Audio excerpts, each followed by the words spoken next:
Welcome back to Good Morning Greyhounds. I'm your host Giselle Valentin, and I'm joined alongside Luisa Macer. Luisa Macer is the Community Outreach and Fan Engagement Manager for the Indianapolis Motor Speedway. Macer is an immigrant from Mexico City and has led programs of service of creating a welcoming community here in Indianapolis. She spearheaded a naturalization ceremony at the Indianapolis Motor Speedway where 33 people from around the world achieved their U.S. citizenship. In 2021, Macer was inducted to Indianapolis Business Journal's 20 in their 20s. She graduated from IUPUI with a Bachelor of Arts in Communication Studies and a minor in Latino Studies. And she joins us here today. Hola, bienvenidos, welcome. Luisa, how are you doing today? Good, excited to be here, Giselle. Thank you so much for having me. It's such a huge honor interviewing you. I'm super excited. We have so much to talk about, from the Indy 500 to this naturalization ceremony, so much, but we're gonna start with your upbringing. As I mentioned earlier, you were born in Mexico City and you and your family moved here when you were 5 years old. So kind of talk about the move and how it impacted you and your family. Yeah, absolutely. Obviously, it was not my decision, but it was really my parents. My dad left his career as a lawyer in Mexico and decided to start over and start here in America, fresh new slate. And so we moved when I was about 5 years old and have called Indiana home ever since. It has been probably one of the best decisions that my parents have ever made, just because it really allowed me to flourish here as an individual and really allowed me to give back to the community that has given me so much. So I grew up on the west side of Indianapolis, so went to Ben Davis High School. From there, stayed on. I attended IUPUI, like you mentioned, and now currently reside in Fishers. I swear, Fishers, the home of IKEA. You can't go wrong with that. Yes. Do you go often? I'm really curious. Yes, IKEA and then Portillo's. Oh, Portillo's, because I'm from Chicago. We are home for There Portillo's. It's the great spot. I love it. So do you often go back to Mexico City? Yeah, because of the pandemic, we have not been able to be back. But before then, I would at least go 2 to 3 times a year to either visit family, make it more of a vacation for my husband and I, or make it a combination of both. Nice. So did you know from an early age that you wanted to be involved in advocating for the Hispanic community in Indianapolis? Yeah, absolutely. I think Indianapolis has been such a welcoming community for myself. At one point in my life, I was undocumented up until DACA became an option for me. And so it was really trying to navigate the waters of, not having really any of my siblings. I was the first one in my family to attend college here in America besides my father. And so navigating the waters of understanding the complexities of college in general, and then understanding the complexities of being an immigrant with really limited resources in terms of how to pay for college. And so for me, that's always been a strong point in how I want to advocate for immigrants, is making sure that they know that there's resources and opportunities to attend college. Americans in general are really fortunate to have 21st century and all of these resources, but for immigrants, you're really limited to a pool of a smaller pool, right? And so for me, it's important for people to realize, like, there are resources, there is help. It's just a matter of you finding those pockets and being able to go in there. And then for me, just being able to just be a voice, right?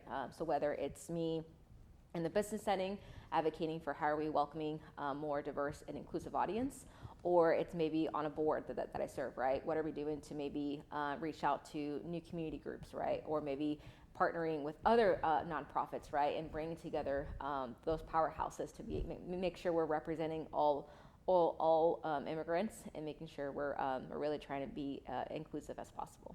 That's amazing, and thank you for all you do, especially in a city where there's not a lot of Latino representation. So how important is it to have that representation in a city where it's not really kind of dominated? Yeah, no, it's really important. I think for me, where I'm at in my career, I'm now becoming that voice, right? Where I used to look up to other people and those leaders. Now I'm becoming that influential leader that people are coming to me and saying, hey, like, what are Latino groups that we should be involved with? Or what are resources that Latinos have? So for me, that's always been so important to me. And I think also making sure that I am leaving behind a legacy for other Latino students, other Latino young professionals to follow and make their own path, but at least leave a legacy where students and young professionals know that there is a pathway to success, and don't let any barrier stop you from achieving your dreams. Did you have any idols or inspirations you looked up to when you were younger? Yeah, I mean, at the forefront, it's always been my father. The fact that he left, a long career as a lawyer in a different country and decided to start over to better his family. I mean, how much more of an inspiration do you need than that? So he's always been my biggest advocate in terms of making sure I got into college, I graduated college, and has just been my biggest advocate when it came to, being nervous about a job interview or an internship. So he's been my rock since day one. That's awesome to hear. So as I mentioned earlier, you did go to IUPUI, you majored in communication studies and minor in Latino studies as well. So kind of want to know what made you want to go study in that field? So originally I did not want to study in that field. So when I was a freshman at IUPUI, I was set on becoming a heart surgeon. Well, reality check, I am not a heart surgeon.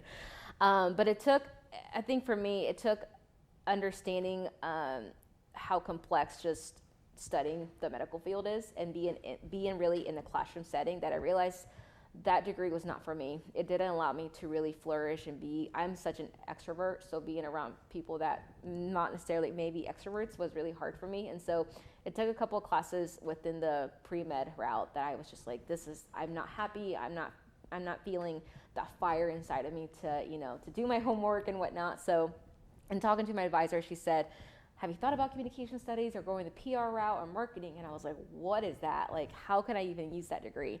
And so it was through my counselor, and then just talking to people on campus, like, what are you studying? What are you studying? Oh, I'm in communications. So that's how I learned about the degree. And then it was then really making relationships with my professors and asking them, like, okay, how do I use this degree? What can this degree do for me? And it was that's how I got plugged into my first internships out in the city.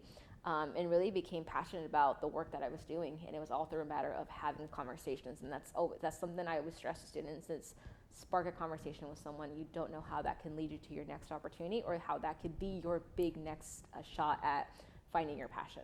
Were you involved in any kind of communication programs on campus? Was there like a radio station, television station, or a PR agency? Yeah, no. So I kind of took the route of communications of understanding how we should communicate with one another. So understanding nonverbal communication, understanding body language and how you hold yourself in different settings. So I kind of took the approach of understanding communication styles and applied that to a marketing approach, right? So how does someone view an ad and understanding how that ad may be perceived, or what are we communicating when it comes to colors that are used. And so I kind of went the opposite route of an ad agency, and so that allowed me then to really flourish in the marketing and branding side of things compared to someone who may have gone like more of the PR agency route.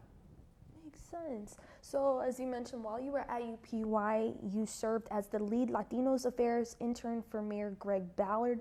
So kind of talk about that experience and how that helped you in your field.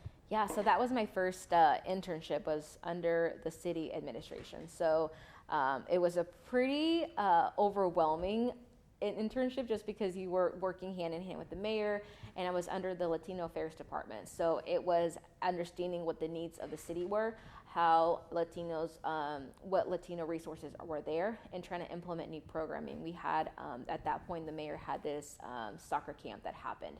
And so I was involved of organizing all the local soccer clubs and making sure that they, understood how the camp ran, making the outreach and building connections with other local organizations. And it was also just a good bird's eye view to how the city runs and how the city works. Because there's various departments that are in with the city, but unless you're in it, you don't realize just how many things the city touches and ensures that we have a good productive city. So it was a good bird's eye view to just everything that takes place behind the scenes of being in city work. So what was your biggest takeaway from that internship? Yeah, it got me excited to be more involved kind of on the political side. It got me excited to understand how we do outreach to our constituents, right? So making sure that people know the resources available, the lack of their resources also. And also it got me connected. It was a great plug-in to other Latino organizations and understanding the work that was being done. where before that, and had I not had that experience in that department, I don't think I would have been as plugged in with other Latino organizations as I did through that internship. All right, we have so much more to discuss with Luisa Macer here on Good Morning Greyhounds. Stay tuned. Man, we gotta take Bryce Young, right? What did you say? No, it's Bryce Young. It's obviously Bryce Young. Who we're taking. C.J. Stroud, the obvious pick for Steichen and the Colts. Ohio State quarterbacks, we know they don't win. Come on, he's got the whole offense handed to him. Check out Last Call. We've got all the sports info you need from around the nation and right here on campus, plenty of UIndy sports. College football and college basketball. The NFL. The NBA. MLB. Don't forget about motorsports. And I'll give you all the gambling picks you need to know to make some money right here on Last Call, Mondays at 4 o'clock on YouTube. The world's a crazy place, and it's only getting crazier. And it seems like no one wants to talk about it. So I'm going to. That's why I created Real Talk, a roundtable discussion show where each week I bring on different guests to talk about hot-button issues in society. Join me every week to get your questions answered, Wednesdays at 1 p.m.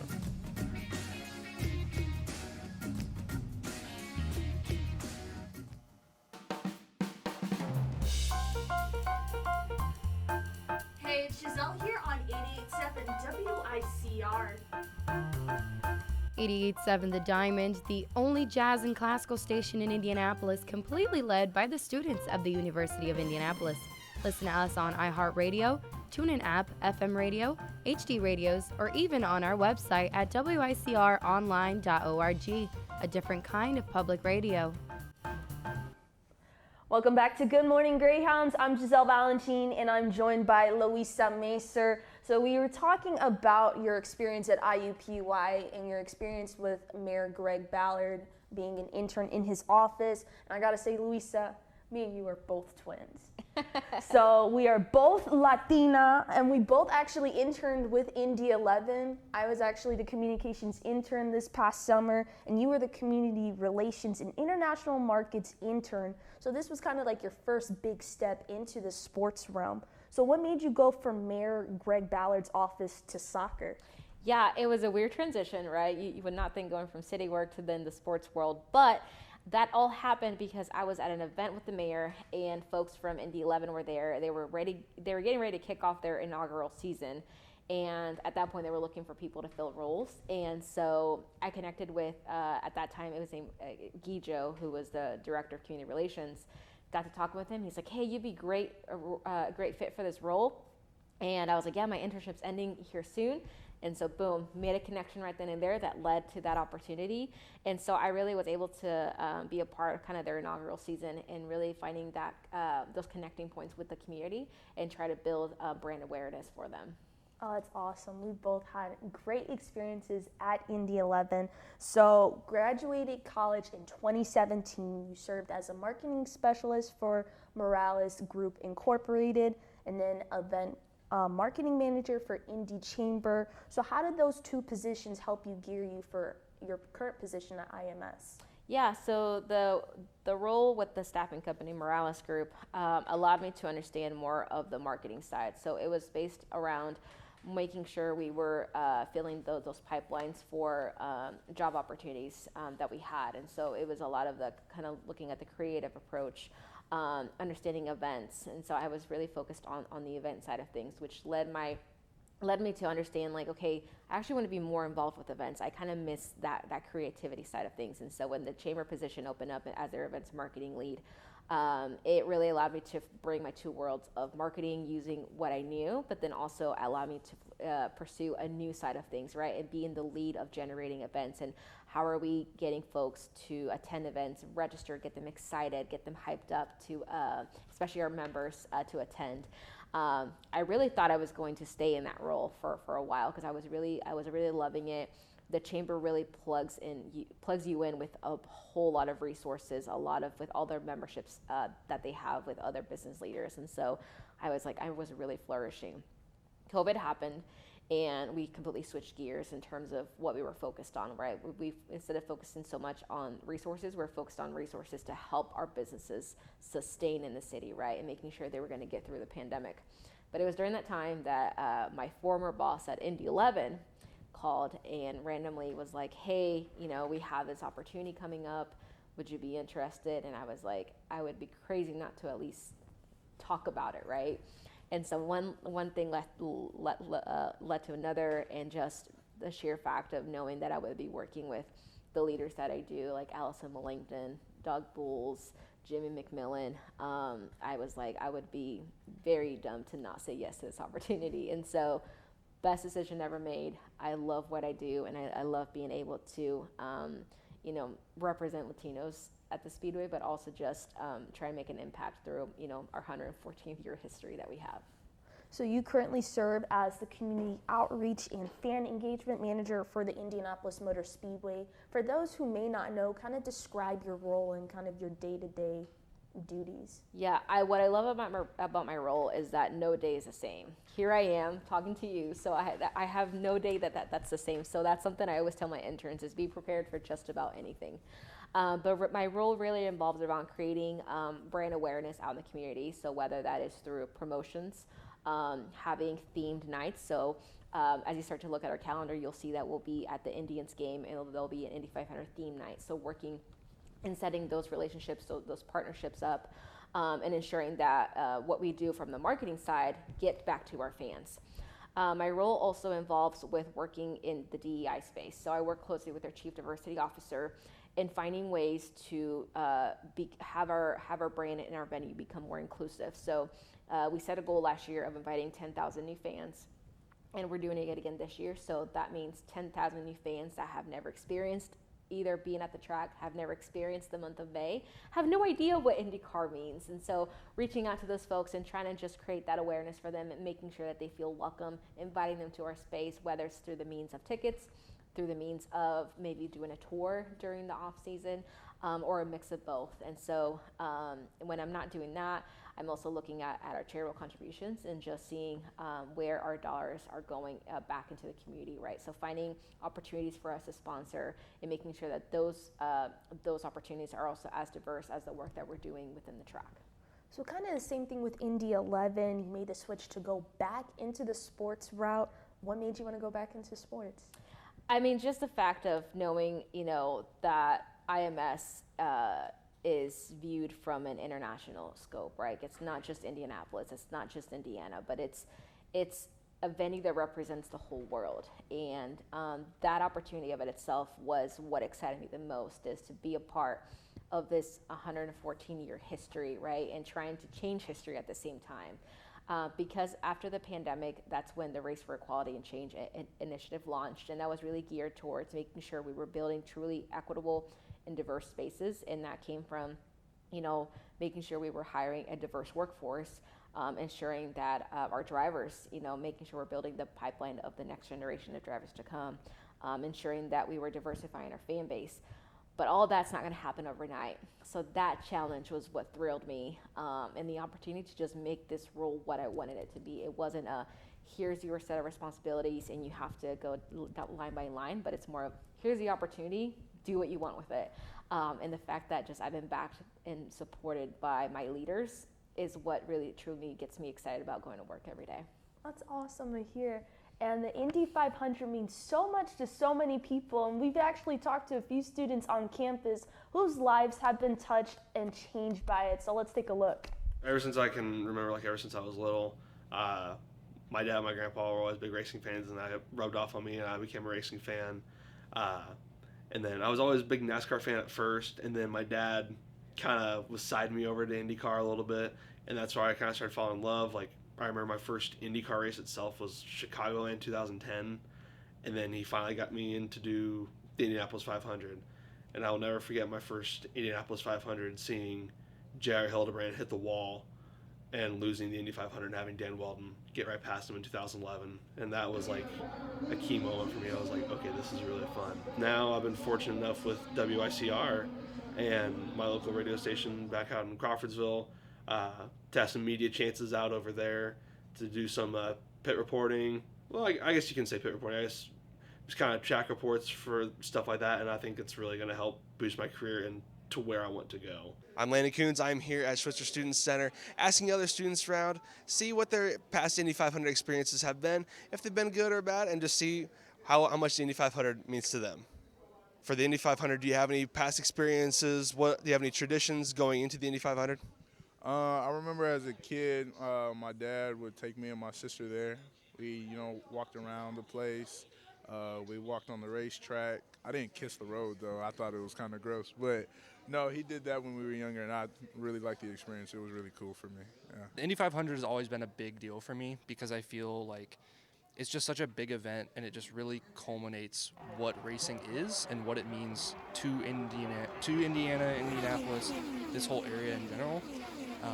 And I've been fortunate enough to have some sort of media stuff, media experience in the past year.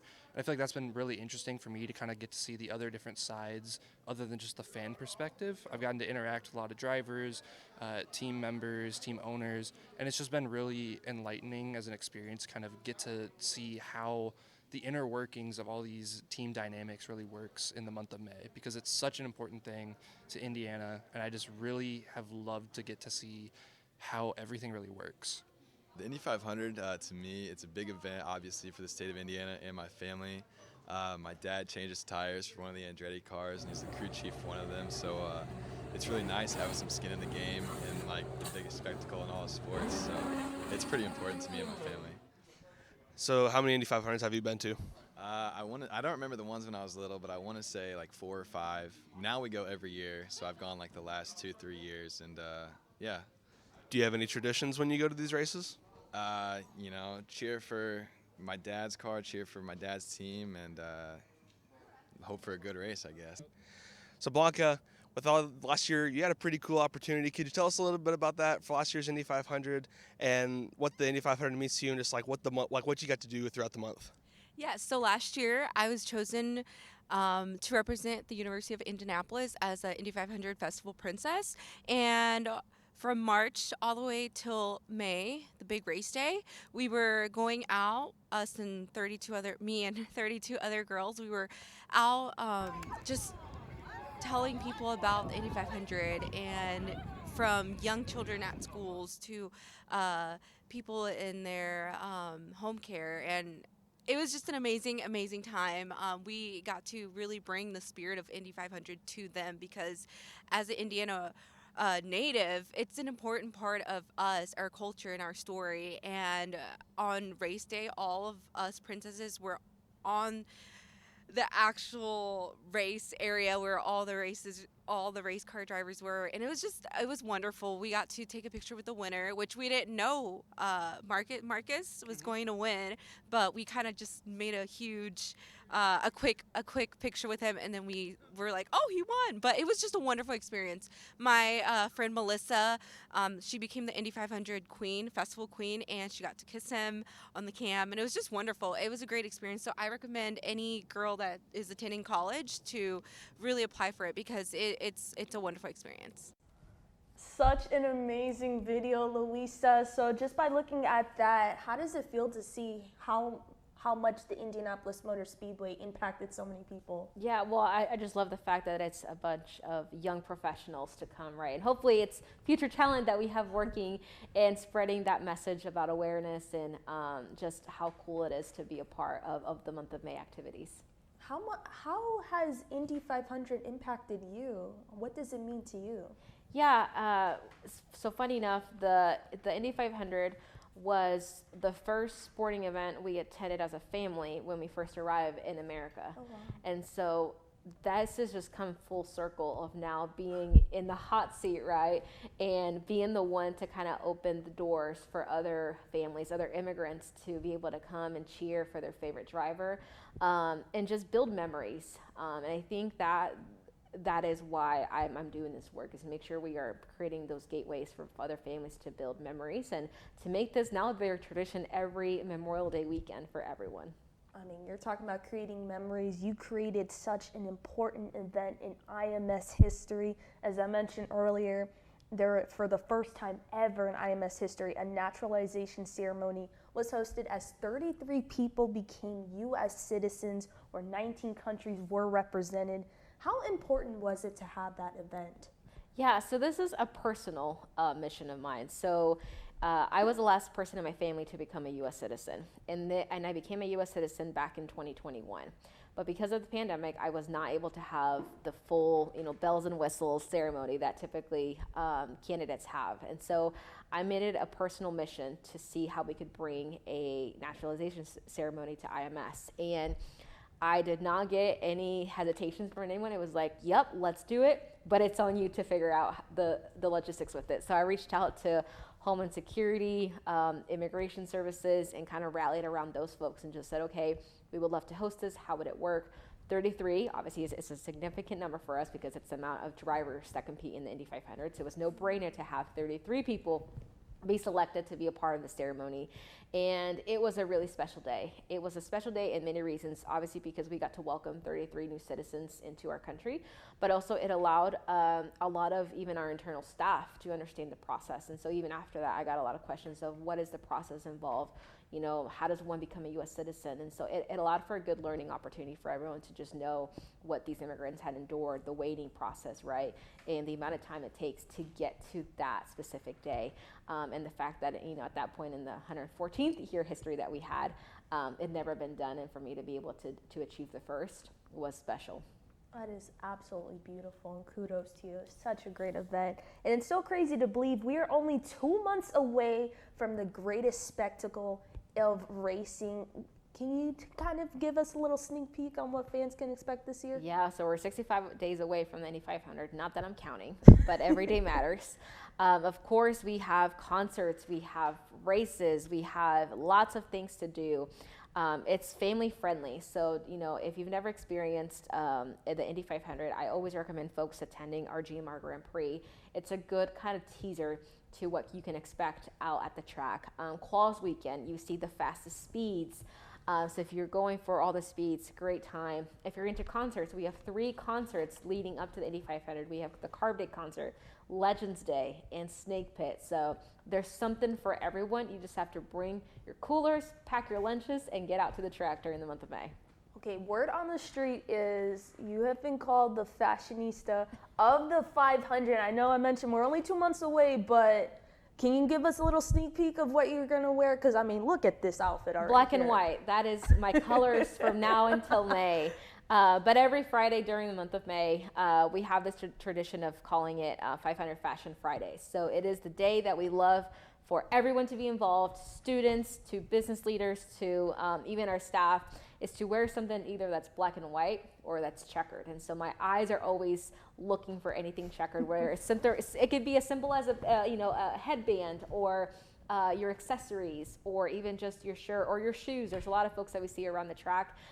There's such great stuff also to get at the IMS shop. So if you don't have anything IMS or Wing and Wheel, you can always get it at the IMS shop. But for me, just to be able to kind of bring my own personality and my own creativity into what I wear is really fun. And obviously our Fridays in May are very special because we have 4 of them, and so we want to make the most of them and really get our community checkered out when it comes to rocking that checkered pattern. Well, I got to get my checkered look in stock. So Luisa, you are a proof of the American dream. You've accomplished so much, and you're still so young in your career, from getting the dream job to making a difference in your community and winning awards. What do you hope to accomplish 10 years from now?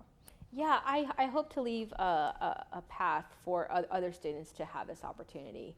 I want to make sure that I'm cultivating and leaving behind a legacy where students will be able to access resources a lot easier, able to plug in students with other leaders, and be able to just be truly an influence for our city to make change and obviously make a huge impact in what I'm doing and in the work that I'm doing, so that other people feel welcome in our spaces.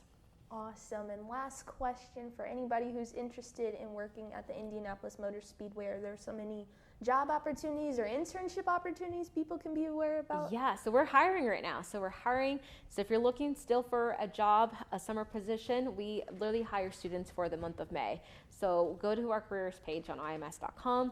look for what we have available, because we have tons of positions available. So if you haven't gotten a job yet, looking for that summer thing to do and want to be a part of the action, we have it just for you. You just have to go to ims.com and look for our event college program, and even the Yellow Shirts. If you're looking to be a part of the legacy of Yellow Shirts, we have this available too. All right, Luisa, thank you. Gracias por todo. Thank you so much for joining us. I'm Giselle Valentin. That is Luisa Macer. We'll see you next time here on UND TV on Good Morning Greyhounds.